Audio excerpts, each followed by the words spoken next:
So guys, जैसा कि हमने पिछले एपिसोड में देखा कि जियोयान अकेले ही कुन वांग और यिंग वांग से लड़ रहा होता है। वह अपनी किंग कोंग ग्लास बॉडी के साथ हेवनली टेक्निक्स का इस्तेमाल कर रहा था, जिससे वह उन दोनों भाइयों पर भारी पड़ रहा था। लेकिन वे दोनों हार मानने वाले नहीं थे। उन्होंने अपने फिनिक्स ट्रू ब्लड एसेंस का इस्तेमाल किया, जिससे वे जियोयान पर तेजी से हमला करने लगे। पर जियोयान ने भी डीमन गॉड वांग क्वान की टेक्निक का इस्तेमाल किया, जिससे उसने उन दोनों को एक जायंट हैंड के अंदर पकड़ लिया। जियोयान की पावर देखकर जियो फेंग और फेंग किंगर हैरान रह गए थे। अब जियोयान अपने रियल फॉर्म में आ जाता है और आगे बढ़कर अपनी सोल पावर से एक सील क्रिएट करता है, जिसे वह कुन वांग और यिंग वांग दोनों फिनिक्सेस के सिर पर लगा देता है, जिससे उन्हें बहुत दर्द होता है और वे गहरी नींद में चले जाते हैं। साथ ही अपने स्मॉल फॉर्म में बदल जाते हैं। जियोयान वैक्यूम पाम टेक्निक से उन्हें अपने पास खींच लेता है और अपने हाथ में पकड़ लेता है। यह देखकर जियो फेंग हैरान रह जाता है कि आखिर ऐसा कैसे हो सकता है। यहाँ तक कि हमारे दो सुप्रीम एल्डर भी इस जियोयान का मुकाबला नहीं कर पाए। जियोयान सोचता है कि इन दोनों फाइट संत को मारना आसान नहीं था, इसीलिए सौभाग्य से मैंने इन्हें अस्थायी रूप से पंगु बना दिया।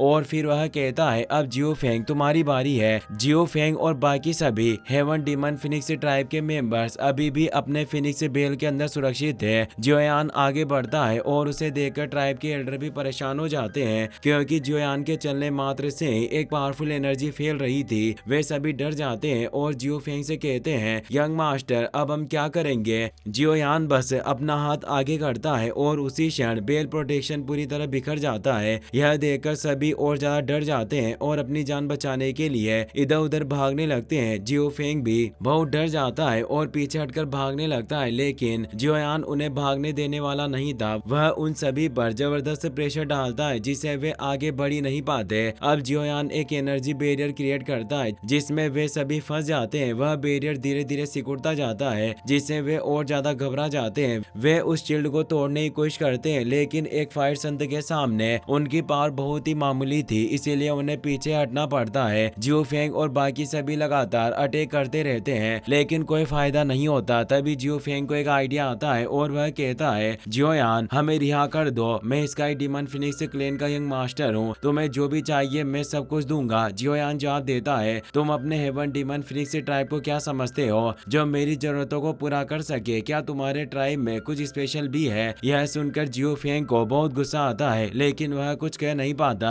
वहीं जियो पाइथन ट्राइब के एल्डर सोचते हैं कि इस लड़के जियोयान की ताकत वाकई बहुत ज्यादा टेरिफाइंग है। यह बिल्कुल एक राक्षस की तरह है, जिसने इतनी आसानी से इतने सारे एक्सपर्ट्स को दबा दिया। सौभाग्य की बात है कि हम इसके दुश्मन नहीं बने।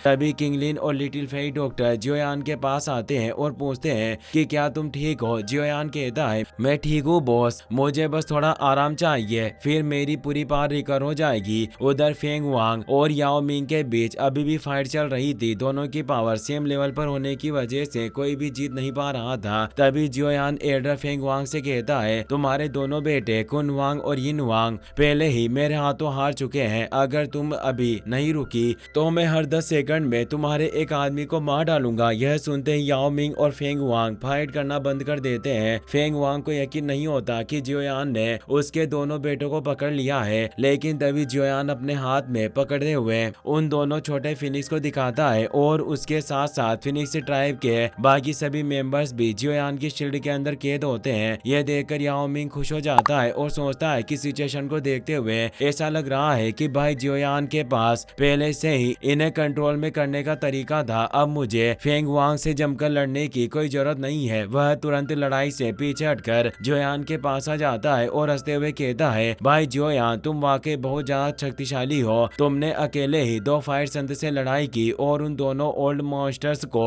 इतनी आसानी से हरा दिया। अगर ये न्यूज पूरे बिस्ट रीजन में फैल गई तो पता नहीं हेवन डीमन फिनिक्स ट्राइब की रेपुटेशन का क्या होगा। यह सुनकर फेंग वांग बहुत ज्यादा गुस्सा हो जाती है, लेकिन उसे समझ नहीं आ रहा था कि क्या करें। वह सोचती है कि मेरा महान हेवन डीमन फिनिक्स ट्राइब तो पहले ही हार चुका है, जबकि अभी तक असली युद्ध तो शुरू भी नहीं हुआ है। जियोयान कहता है अगर तुम कोई जवाब नहीं दोगी तो मैं अभी से इन्हें मारना शुरू कर दूंगा। फेंग वांग गुस्से में कहती है जियोयान अगर तुमने मेरे लोगों को मारने का साहस किया तो मेरी हेवन डीमन फिनिक्स ट्राइब जिंदगी भर तुम्हारा शिकार करेगी। जियोयान शांति से जवाब देता है मेरी तुम्हारे कबीले से शुरुआत से ही दुश्मनी है। अगर मुझे तुमसे डर लगता तो आखिर में तुम्हें रोकने के लिए मैं खुद सामने क्यों आता। अब ज्यादा बकवास मत करो। अगर तुम ऐसे ही जिद्दी बनी रही तो मुझे रूथलेस होने के लिए दोष मत देना। मेरे गुस्से का नतीजा ये होगा कि तुम्हारा हेवन डीमन फिनिक्स ट्राइब अपने 2 फाइट संत को खो देगा। अब फेंग वांग सामने आ जाती है और जियोयान से पूछती है आखिर तुम वास्तव में चाहते क्या हो। जियोयान कहता है मैं तुमसे कुछ मांग नहीं रहा हूँ, मैं बस इतना चाहता हूँ कि तुम्हारा कबीला एशियन व्हाइट ड्रैगन के मामले से दूर रहे, यानी उनके युद्ध में इंटरफेयर ना करे। फेंग वांग ठंडी हंसी के साथ कहती है भले ही हम इंटरफेयर ना करें फिर भी ईस्ट ड्रैगन आइलैंड उन तीनों ड्रैगन आइलैंड्स से लड़ने में बिल्कुल भी सक्षम नहीं होगा। तुम क्या सोचते हो कि वो छोटी सी इमेच्योर ड्रैगन एम्परर तीनों ड्रैगन आइलैंड किंग्स की कंबाइंड पावर का सामना कर सकती है। जियोयान जवाब देता है इससे तुम्हारा कोई लेना देना नहीं है। अब तुम्हारे पास सिर्फ 2 ही रास्ते हैं। पहला, यहाँ से चली जाओ और अपने ट्राइब के लोगों तक मेरा मैसेज पहुँचा दो कि वे आराम से बैठे रहे और अपने काम से काम रखे। दूसरा रास्ता यह है कि तुम यहीं रुको और मैं भाई याओ मिंग के साथ मिलकर तुम्हें भी पकड़ लूं और तुम तीनों सो कॉल्ड हेवन डीमन 3 फिनिक्सेस यहीं खत्म हो जाओ। यह कहते हुए जियोयान और याओ मिंग दोनों अपने ओरा को फैलाते हैं, लेकिन फेंग वांग हंसते हुए कहती है तुम मुझे पकड़ोगे, मुझे शक है कि तुम में वो काबिलियत नहीं है। कुन वांग और यिन वांग सिर्फ इसीलिए हार गए क्योंकि उन्होंने तुम्हें एक बच्चा समझ लिया था। हालांकि मैं जानती हूँ कि मैं तुम दोनों की कंबाइंड पावर से मैं जीत नहीं सकती, लेकिन अगर मैं खुद को सेल्फ डिस्ट्रक्ट कर दूं तो तुम दोनों भी मुसीबत में पड़ जाओगे। जियोयान गंभीर लहजे में कहता है मैंने हेवन डीमन 3 फिनिक्सेस की लीडर से यही उम्मीद की थी, इसीलिए मेरे पास कोई और रास्ता नहीं है। यह कहते हुए वह अपनी हेवनली फ्लेम के साथ कुन वांग और यिन वांग को मारने के लिए अपना हाथ आगे बढ़ाता है और कहता है फेंग वांग तुम्हें जल्दी फैसला लेना चाहिए। अगर तुम सेल्फ डिस्ट्रक्ट करना चाहती हो तो कर लो, देखते हैं कि तुम पहले खुद को उड़ाने में कामयाब होती हो या मैं तुम्हारे इन भाइयों के मोस्टर को नष्ट करने में। इसके बाद जियोयान गिनती शुरू करता है 1 2। फेंग वांग को बहुत गुस्सा आने लगता है क्योंकि उसकी कोई भी चाल जियोयान के खिलाफ काम नहीं कर रही थी। वह गुस्से में अपनी एनर्जी से आसपास की चट्टानों को तोड़ने लगती है और मजबूरी में जियोयान के सामने हार मान लेती है। वह जियोयान को रुकने के लिए कहती है। जियोयान अपनी पावर को डीएक्टिवेट कर लेता है। फेंग वांग कहती है मैं तुम्हारी शर्तों को मानने के लिए तैयार हूँ। यह कहते हुए वह भी अपनी पावर डीएक्टिवेट कर देती है और आगे कहती है अब से मेरा tribe Asian white dragon tribe के मामले में किसी भी तरह का इंटरफेयर नहीं करेगा, इसीलिए जल्दी से मेरे साथियों को रिहा कर दो और हम यहाँ से चले जाएंगे। जियोयान कहता है तुमने बिल्कुल सही निर्णय लिया है, लेकिन ये सब इतना आसान नहीं होगा। यह कहते हुए वह अपनी शील्ड से जियो फेंग को अपनी तरफ खींच लेता है। फेंग वांग को कुछ समझ नहीं आता और वह गुस्से में कहती है जियोयान तुम करना क्या चाहते हो। जियोयान जवाब देता है तुम बाकी सभी लोगों को लेकर जा सकती हो, लेकिन ये जियो फेंग और बाकी दोनों फाइट संत मेरे साथ ही रहेंगे। इसके बाद जियोयान अपनी पावर से जियो फेंग की बॉडी पर एक सील लगा देता है जिससे उसकी डोक्यू एनर्जी पूरी तरह काम करना बंद कर देती है। फेंग वांग गुस्से में कहती है ऐसा लग रहा है कि तुम अपने सौदे से पलट रहे हो और पूरी तरह ईमानदार नहीं हो। जियोयान मुस्कुराते हुए कहता है तुम्हें क्या लगता है क्या मैं मूर्ख हूँ? अगर मैंने तुम सभी को यहाँ से जाने दिया तो तुम और ज्यादा सैनिकों को लेकर मेरे पीछे आ जाओगी, इसीलिए ये तीनों लोग होस्टेज रहेंगे। अगर तुम्हारा कबीला फिर भी हमारे पीछे आने या फिर एशियन व्हाइट ड्रैगन के मामले में इंटरफेयर करने की हिम्मत करता है तो तुम सिर्फ इन तीनों की डेड बॉडी देख पाओगी और फिर तुम इनके लिए ताबूत तैयार कर लेना। जियो फेंग खुद को छुड़ाने की कोशिश करता है, लेकिन जियोयान तुरंत उसे भी फिनिक्स के फॉर्म में बदलकर पकड़ लेता है और कहता है एक बार जब एशियन व्हाइट ड्रैगन की सिविल वॉर खत्म हो जाएगी तो मैं निश्चित रूप से तुम्हारे दोनों भाइयों और इस जियो फेंग को आजाद कर दूंगा। चाहे तुम मेरी बातों पर विश्वास करो या ना करो, ये तुम्हारी प्रॉब्लम है। तुम बस इतना जान लो कि अभी मैं तुमसे बातचीत नहीं कर रहा हूँ बल्कि तुम्हें धमकी दे रहा हूँ। इसके बाद जियोयान आके कहता है अब तुम उल्टे पांव अपने स्काई डीमन फिनिक्स क्लेन में लौट जाओ और अपने कबीले के लोगों के साथ इस बात पर ध्यान से चर्चा करो कि वे अपने फ्यूचर क्लेन लीडर और दोनों सुप्रीम एल्डर्स को बचाना चाहते हैं या फिर एशियन वाइट ड्रैगन के मामले में इंटरफेयर करना चाहते हैं। जियोयान की इस समझदारी को देखकर याओ मिंग कहते हैं, एल्डर फेंग वांग, तुमने देखा ना, मेरा छोटा भाई यूं ही इधर उधर नहीं खेल रहा, उसमें सच में तुम्हारे लोगों को मारने का साहस है। फेंग वांग को बहुत ज्यादा गुस्सा आता है। वह सोचती है कि पूरे सेंट्रल प्लेन्स में हेवन डीमन फिनिक्स ट्राइब की मैं एक प्रमुख व्यक्ति हूँ, फिर भी यह लड़का मुझसे इतनी बदतमीजी से बात कैसे कर सकता है। लेकिन वह जियोयान का कुछ भी नहीं बिगाड़ सकती थी क्योंकि उसके कबीले के कई लोग जियोयान के हाथ में थे। इसीलिए वह जियोयान से कहती है, बाकी लोगों को मेरे पास छोड़ दो, मैं तुम्हारा मैसेज अपने ट्राइब तक पहुंचा दूंगी। जियोयान उन सभी को फेंग वांग की तरफ फेंक देता है। फेंग वांग उन्हें पकड़ लेती है लेकिन फिर उन पर गुस्सा निकालते हुए कहती है, तुम सभी बेकार कचरे के सिवा और कुछ नहीं हो। फिर वह जियोयान से कहती है, आज का ये मामला मेरा हेवन डीमन फिनिक्स ट्राइब हमेशा याद रखेगा।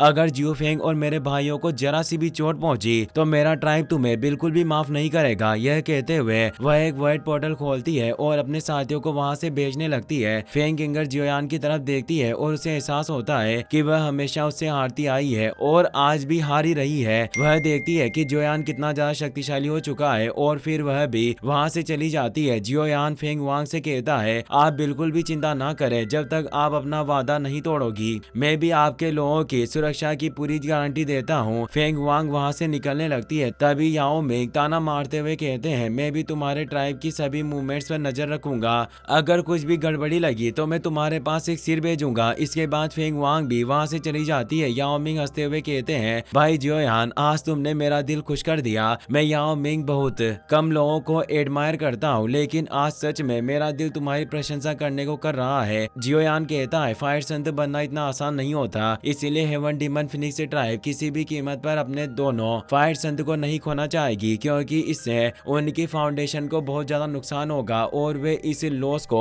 कभी सहन नहीं कर पाएंगे। इसीलिए अब हमें अपना पूरा ध्यान थ्री ड्रैगन आइलैंड पर केंद्रित करना होगा। इसके बाद जियोयान उन तीनों फिनिक्स को जिव्यू पाइथन ट्राइब के एल्डर को सौंप देता है और कहता है, आप इन्हें जिव्यू ट्राइब में ले जाइए और इन पर कड़ी नजर रखिए। एल्डर जवाब देते हैं, यंग फ्रेंड जियोयान, तुम बिल्कुल निश्चित रहो, इन्हें हम संभाल लेंगे। अब जियोयान अपने साथियों से कहता है, अब हमें फौरन ईस्ट ड्रैगन आइलैंड के लिए निकलना होगा। वह मनी मन जियन को याद करते हुए कहता है, मैं तुम्हें कुछ भी नहीं होने दूंगा। इसी के साथ ये एपिसोड यही खत्म हो जाता है। अगर वीडियो पसंद आया हो तो अपने दोस्तों के साथ शेयर करना, साथ ही वीडियो को लाइक करना और चैनल को सब्सक्राइब करना मत भूलना। Thanks for watching.